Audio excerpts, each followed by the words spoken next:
समाजी कारकुन नौरीन लालानी हमारे साथ मौजूद हैं और इस पे साथ ही हमें ज्वाइन किया है नाइला आबदी साहिबा ने, जो कि एजुकेशन एक्सपर्ट हैं। सबसे पहले हम चलते हैं नौरीन लालानी साहिबा के पास। नौरीन, बहुत शुक्रिया आपने वक्त दिया। नौरीन साहिबा, लाहौर के स्कूल में जो कुछ हुआ है इस पर सभी को यकीनन तशवीश है। स्कूल की जानिब से सब लोगों को निकाल तो दिया गया है, लेकिन इज दैट इनफ? मेरा यह ख्याल है कि सज़ा तो हमने दे दी, लेकिन सज़ा इज़ अ रिएक्शनरी अप्रोच कि कुछ हो गया उसके बाद एक्शंस लिए गए।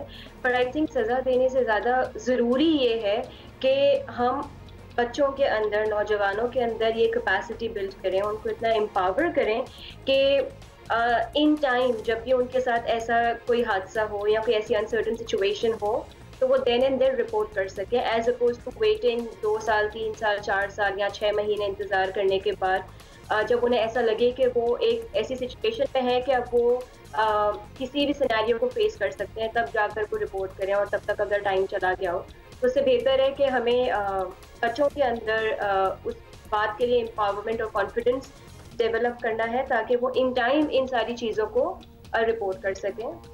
साथ ही साथ सिर्फ सज़ा दे देना is not the solution. The solution is कि एक लार्जर लेवल के ऊपर जो है वो पॉलिसीज़ बनाई जाएं, प्रोटोकॉल्स बनाए जाएं और उसको फिर इम्प्लीमेंट किया जाए इंस्टीट्यूशन लेवल के ऊपर और हर जगह के ऊपर, और उसके बारे में लोगों को मालूमात भी दी जाए कि हरासमेंट और अब्यूज़ से रिलेटेड हमारे पास पॉलिसीज़ और protocols in place. Larger level की आप पॉलिसीज़ की बात कर रही हैं, ज़ाहिर है ये ज़रा दूररस इक़दाम है। अभी तो प्रॉब्लम एट एंड जो है उसको ही हम एड्रेस कर लें। नौरीन, आप हमारे साथ ही रहिएगा। नाला, आपसे हम पूछेंगे कि ये जो पॉश स्कूल हैं लाहौर में, इसके कल्चर पे लोग बहुत सी बातें करते रहे हैं और अब ये स्कैंडल भी सामने आ गया है। आई वंडर, ये स्कूल्स इतनी फ़ीसें लेते हैं, यहाँ पे ज़्यादातर बच्चियों के स्कूल हैं, इसमें कोई हरासमेंट कमेटी कभी नहीं काम कर रही थी, या कोई ऐसा उस्ताद या कोई ऐसा इदारा या कोई ऐसी सोसाइटी किसी ने नहीं बनाई थी जो बच्चियों को ये तहफ़्फ़ुज़ फराहम कर सके कि अगर कभी कोई उनके साथ बदतमीज़ी करे तो वो उस बंदे को, उस शख्स को, उस सोसाइटी को जाके या प्रिंसिपल को जाके रिपोर्ट कर सके?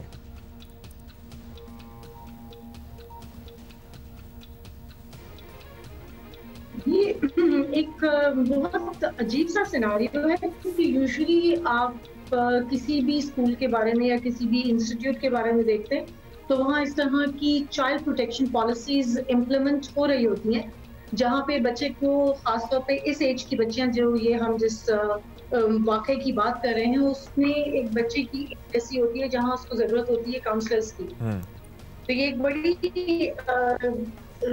तकलीफ दे सिचुएशन है कि किसी भी एजुकेशनल इंस्टीट्यूट में बच्चों के पास ये आसानी ना हो कि वो अपने इन मसाइल को, क्योंकि ये छोटा सा मसला नहीं है, काफ़ी बड़ा मसला है, कि वो जाके किसी काउंसलर से, अपनी किसी टीचर से, अपने हेड से, इंस्टीट्यूट के हेड से बात कर सके।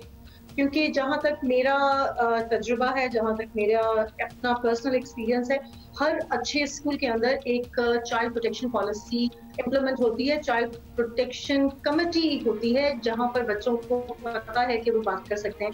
उसके अलावा भी वेरी ऑनेस्टली बच्चे जब हरास होते हैं, खासतौर पे लड़कियाँ, उनके एटीट्यूड में थोड़ा सा चेंज आता है, और वो ज़रूरी है उनके टीचर्स के लिए या उनके स्कूल हेड्स के लिए कि वो उसको उसी वक्त चेक कर लें, क्योंकि फ़ायदा आपके लिए फिर कुछ नहीं है अगर आप एक अच्छा स्कूल चला रहे हैं, एक आप बड़ा नामी ग्रामी स्कूल चला रहे हैं, उसके बाद आप अपने ही स्टूडेंट्स की हरासमेंट को चेक एंड बैलेंस पे ना रख सकें। So I would say it's a very unfortunate thing कि मालूम नहीं हो पाया, बच्चों को बहुत अरसा वेट करना पड़ा। उसमें भी उन्हें काफ़ी, शायद किसी एक बच्ची ने उस पर बात की तो बाकियों ने भी उस पर बात की। This is an unfortunate thing. I wonder, Naila साहिबा, कि किसी के पास, किसी टीचर के पास इन स्कूल्स में टाइम होगा कि किसी स्टूडेंट के बिहेवियरल चेंज को नोटिस करें। These are money making entities और ये सिर्फ अपना बिजनेस चला रहे हैं ज़्यादातर स्कूल्स। ये बताइएगा, आप नाइला साहब, आप हमारे साथ ही रहिएगा। नौरीन, आपसे हम ये जानना चाहेंगे कि नज़र आ रहा है कि तालीमी इदारों में तालिबात को हिरासा करने वाले अब भी मौजूद हैं और उनकी निशानदही ज़ाहिर है उतनी नहीं हो पा रही या कम हो रही है। तो तालिबात को, हम बच्चियों को जिनकी एज बड़ी वल्नरेबल है, हम स्टूडेंट जो यूनिवर्सिटी में होती हैं ना, उनसे फिर भी थोड़ा एक्सपेक्ट कर सकते हैं कि उनमें इतना कॉन्फिडेंस होगा कि वो बात कर सकें। 14, 15, 13 साल की बच्चियां, ये तो वैसे ही बहुत वल्नरेबल होती हैं। तो इन तालिबात को कैसे ये हौसला दिया जाए कि वो आगे आएँ, बात करें, उन्हें प्रोटेक्शन दी जाएगी? बहुत ज़रूरी है कि बच्चों के अंदर शुरू से he when they start growing, जब वो स्कूल जाना शुरू होते हैं, जब वो उनकी उम्र बढ़ना शुरू होती है, तो उनको इस बात का कॉन्फिडेंस दिलाया जाए कि आपकी बॉडी के लिए, आपके लिए क्या चीज़ सेफ है और क्या चीज़ अनसेफ है। उनको उनके लिए एक पॉजिटिव बॉडी इमेज को प्रमोट किया जाए, उनकी सेल्फ एस्टीम, उनके कॉन्फिडेंस को बढ़ाया जाए।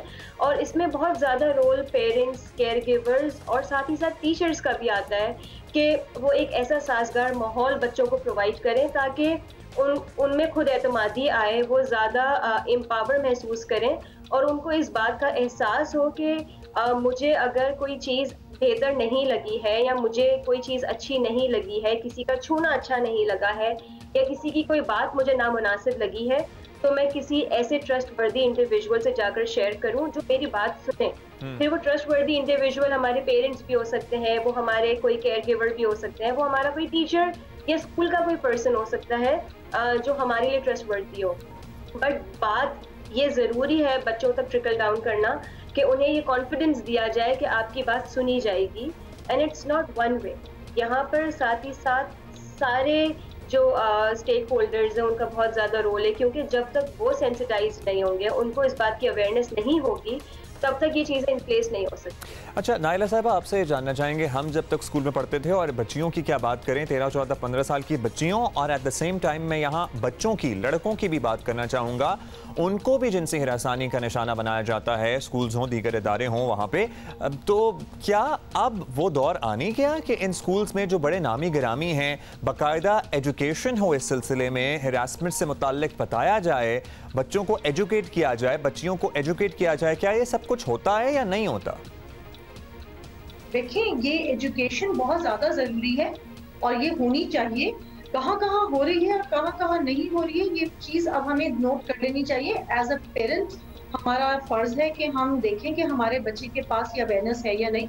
आपने थोड़ी देर पहले कहा कि इनके पास टाइम नहीं होता, अगर इनके पास टाइम नहीं होता तो फिर आई डोंट थिंक कि they should be part and parcel of an educational world, क्योंकि इनका तो काम, मेरा तो एज अ एजुकेशनिस्ट काम यही है ना कि मैं अपने बच्चे की तरबियत पे, उसकी तालीम पे तवज्जो दूं, अपने स्टूडेंट्स की।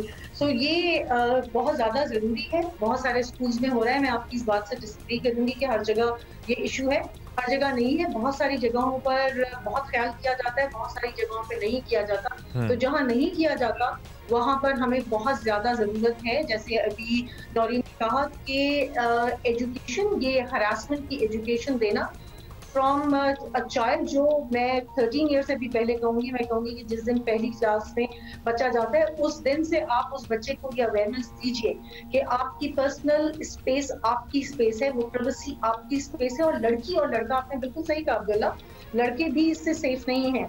लिहाजा हमारा फर्ज है एज एजुकेशनिस्ट कि हम बच्चों को ये अवेयरनेस दें कि आपके लिए कौन सी चीज़ वहाँ अलार्म का बायस है, जहाँ पर आप जाइए और जाकर अपने टीचर से बात कीजिए। टीचर नहीं सुनता तो हेड से बात कीजिए, हेड नहीं सुनता तो बिल्कुल अपनी वालदा से बात कीजिए। आप एजुकेशन में इस चीज़ को, निसाब में इसको शामिल करने की बात कर रही हैं। बहुत इंपॉर्टेंट पॉइंट हम यहाँ पे डिस्कस कर रहे हैं कि अब इस बात को निसाब का हिस्सा होना चाहिए।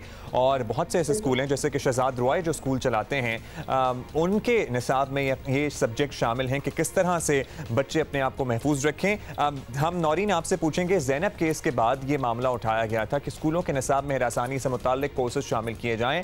अब ताज़ा वाक़यात के बाद तो इसकी और ज़्यादा ज़रूरत हमारे सामने आ गई है। तो क्या करें इस सिलसिले में? सिर्फ बातें नहीं, अब तो इम्प्लीमेंटेशन हो जाना चाहिए कि we should have a proper course to educate children in every class. Zainab का जो इंसिडेंट हुआ, इसके बाद प्रोएक्टिवली बहुत सारी गवर्नमेंट्स, बहुत सारे स्कूल्स ने ये इनिशिएटिव लेना शुरू किया। But sadly it was a reactionary approach कि कोई इंसिडेंट हो गया, उसके बाद सबने ये एक एफर्ट डालना शुरू की कि ओ माय गॉड, अब उसको हमें बचाना है फ्यूचर में होने से। बट बहुत ज़रूरी है कि प्रोएक्टिवली हम इसके लिए जो है इम्प्लीमेंटेशन के स्टेप्स लें, हम ऐसे इक़दाम करें कि अपने स्कूल के निसाब के अंदर इसको शामिल किया जाए। सिंध गवर्नमेंट ने बहुत ही प्रोएक्टिवली जो है वो कमेटीज़ बनाई और इसको करिकुलम का हिस्सा बनाने के लिए स्टेप्स लिए। बलूचिस्तान गवर्नमेंट ने भी स्टेप्स लिए हैं इसी तरह पंजाब के अंदर भी एक कमेटी बन गई है जो टॉपिक्स को रिव्यू कर रही है और उसको इंटीग्रेशन का प्रोसेस स्टार्ट किया है उन्होंने निसाब के अंदर। तो लेवल्स पर ये हो रहा है, लेकिन इसका ट्रिकल डाउन होना टू द स्टूडेंट्स बहुत ज़रूरी है कि इसको इम्प्लीमेंट किया जाए और सही तरह से बच्चों को इसकी मालूमात दी जाए, ताकि बच्चे अपनी बॉडी के साथ कंफर्टेबल फील करें, उनको शेम का एहसास, गिल्ट का एहसास ना दिलाया जाए अगर उनके साथ ऐसा कोई अनफॉर्चुनेट इंसिडेंस होता है। अच्छा नौरीन, बहुत शुक्रिया आपका। क्विकली हम नाइला साहब आपसे पूछेंगे कि जब इस तरह का कोई भी वाक़या रिपोर्ट होता है तो ये बड़े नामी ग्रामी स्कूल बड़े ओवर प्रोटेक्टिव हो जाते हैं अपने ब्रांड नेम के बारे में, और बहुत सी ख़वातीन जो इनकी एडमिनिस्ट्रेशन और इनकी प्रिंसिपल वगैरह होती हैं वो भी इनको प्रोटेक्ट करने में लग जाती हैं। तो बहैसियत खातून क्या ज़्यादा ज़िम्मेदारी नहीं होनी चाहिए कि छोटी बच्चियों को मज़ीद प्रोटेक्ट करने के लिए इक़दाम किए जाएँ, बजाय इसके कि अपने बिजनेस इंटरेस्ट को मुकद्दम रखा जाए ऐसे वक्त में? अब्दुल्ला, एजुकेशन का हिस्सा होने की हैसियत से हमारा सबसे अहम फर्ज ये है कि हम अपने स्टूडेंट्स को, अपने बच्चे और अपने बच्चियों को प्रोटेक्ट करें, चाहे वो खातून हो चाहे वो मर्द हजरात हो। बिजनेस प्रोटेक्शन फिर आपको बिजनेस की तरफ ले जाती है। वो बिजनेस या ब्रांड नेम को प्रोटेक्ट करने से ज़्यादा अहम है कि आप ऐसे मामला होने ना दें, क्योंकि अगर इस तरह के मामला आपके पास हो रहे हैं, इसका मतलब है कि वक्त की ज़रूरत है कि आप इन चीज़ों को देख लीजिए और वक्त रहते कर लीजिए। जैसे नौरीन ने कहा कि रिएक्टिव अप्रोच से ज़्यादा बेहतर है कि आप प्रोएक्टिव हो जाइए, पहले से देख लीजिए, ब्रांड को ना बचाइए, अपने बच्चों को बचाइए। जब बच्चा बच जाएगा, जब बेहतरीन तालीम आप दे देंगे और बच्चे की सेफ्टी और उसकी मेंटल और फिजिकल सेफ्टी पे ख्याल रखेंगे, तो ऑटोमेटिकली आपका ब्रांड बहुत ज़्यादा आगे चला जाएगा। So as a woman, as a mother, as a teacher, I would say कि स्टूडेंट सबसे अहम होता है। ब्रांड तो बन जाते हैं, ब्रांड तो बनते हैं, खत्म होते हैं, ब्रांड की इतनी बड़ी चीज़ नहीं होती है। और यकीनन आपका ब्रांड और मजबूत होगा अगर आप वाकई प्रोएक्टिवली इक़दाम उठाएंगे और ऐसे जो लोग जो इन कामों में मुलव्विस हैं उनको करार वाकई एग्जाम्पलरी सज़ा दिलाएंगे। बहुत शुक्रिया आपका। हमारे साथ मौजूद थी नाइला आबदी, एजुकेशन एक्सपर्ट, समाजी कारकुन नौरीन लालानी। आप अपनी राय का इस मौजू पर इजहार कर सकते हैं जियो पाकिस्तान TV पे। अगर आप किसी ऐसे वाक़े को जानते हैं जो रिपोर्ट नहीं हुआ तो आप हमें रिपोर्ट भी कर सकते हैं। We'll follow up on that incident.